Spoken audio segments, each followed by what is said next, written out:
Okay. Faly miaraka aminareo mpanao gazety indray namaly ny antsonay androany alatsinainy faefatra ambin'ny folo ny volana oktobra 2024. Ankasitrana moa nareo marobe tonga eto namaly ny antso nataonay tafitsarana sy ny avy amin'ny polisy nasionaly voalohany ny resaka tsy fandriam-pahalemana. Efa nanomboka tamin'ny farafaran'ny herinandro be dia be nareo tsy mitsahatra miantso anazy satria fa nanina natao mbola tsy nantsona nareo satria mbola misy ny investigation natao manoloana izay zarafatra manomanitika anareo zay ka ho ampahafantarana ny vahoakantsika. Misy tokoa ny vokatra izay azon'ny polisy nasionaly venerana tamin'ny fitsarana tato moa nanao ny concertation fanenjena ny olona mahakasika ny tsy fandriam-pahalemana izay somary nazazovana taty resaka Toamasina.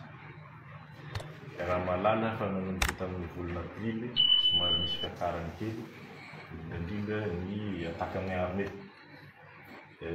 satria tamin'ny taona lasa somary nandindina izy io tsy hoe natory akory ny force de sécurité tsika fa ny ratsy moa tsy kely lalana miovaova ny mode opératoire ny zalahy fa tamin'ny timindray mitorana ity miasa izy ireo dia nahazahoana zao vokatra raha ho ampiakarina teny fitsarana.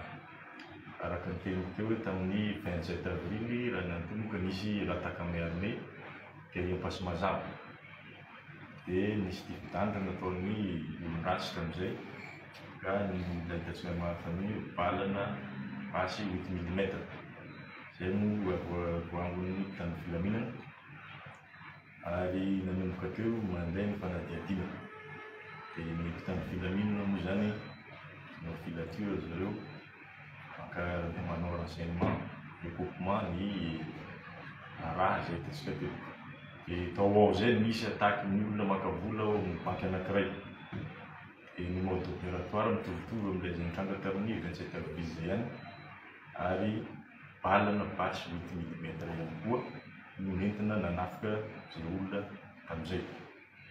Dia niangaveo zany ny filature satria misy ny loharanom-baovao zay sorana tsika avoakan'ny Toamasina nanampy-betsaka nanampy ny tamin'ny filaminana mba nafana nanohy ny fanadihadina. Dia arakaraka ny recoupement sy ny renseignement azony avy amin'ny polisy nasionaly efa nikasa hanao ataky indray zareo tamin'ny 13 ny volana septambra andro latsinainy. Tsara ampahafantarina antsika fa ny fomba fiasan'ireo olona fa arakaraky ny tamin'ny filaminana sy ny avy amin'ny fitsarana ihany matetika raha remarquentsika andro latsinainy sy zoma nanaovany zalahy ny opération izy ireo.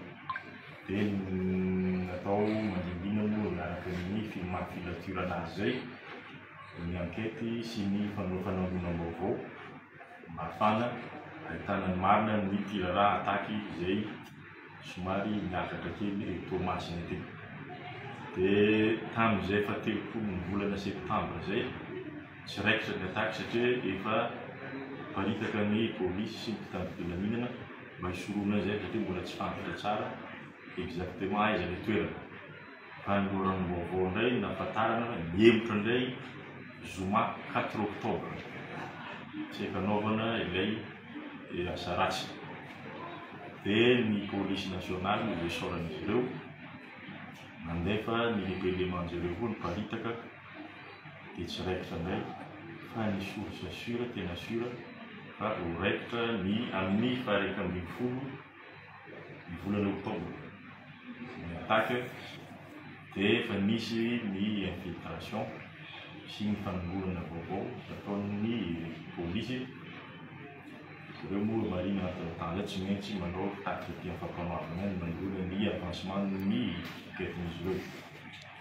Dia nisy ny fifampiresahana tamin'ilay mpamatsy basy amin'ireo olon-dratsy ireo ka teko akaikin'ny hôtel Sharon ny fampiresahan'izy ireo ary nanolorana ny basy izay olon-dratsy mba hanaovana ny action.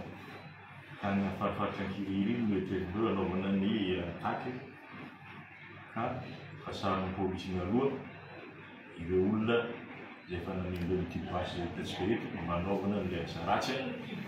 Entre temps dia tsy misaritra miantso ihany ny mpamin'ny basy fanomezana ny aizan'ny itinéraire rehefa vita réaction ny amborana ny zavatra ao analarina sy anerenana ny basy.